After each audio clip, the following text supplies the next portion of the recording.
Thanks, Adelaide. The financial difficulties facing Uchumi in Uganda and Tanzania have come to the fore, with both subsidiaries recording a combined loss of 133 million Kenya shillings in 2014. Uchumi has already shut down operations in both countries and is seeking regulatory approval to liquidate the subsidiaries. KTN's Michael Karanja with more on what it would take to restructure one of Kenya's oldest retailers.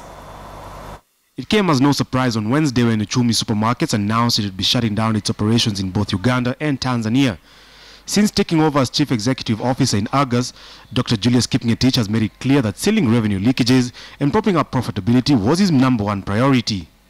3 branches in Uganda had already been shut down, and the decision taken to exit both markets is seen as an organic plan to stem the hemorrhage.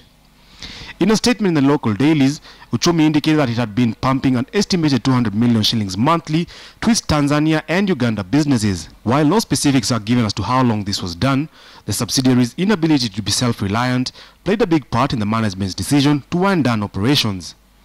Between 2013 and 2014, the Ugandan business made a combined loss of 53 million shillings, while in Tanzania, it was even worse with 209 million shillings in losses.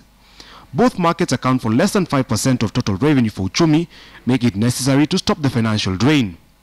On Monday, Ugandan dailies report that court bailiffs from push and recover agencies raided one store in Uganda seeking 5.2 million shillings payment for the supply of chicken between March and July. The BBC on Tuesday also reported that staff and suppliers in Tanzania had forced the closure of one of its stores in Tanzania amid fears they would not get paid.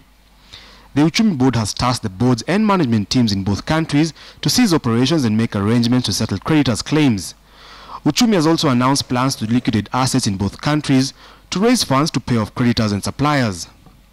In June, Uchumi fired Jonathan Siano as CEO for what he termed as gross negligence. Uchumi supermarkets' slump into losses was blamed on poor management, with top managers facing conflict of interest accusations, including supplying goods to their employer. Michael Karanja, KTN Business Today.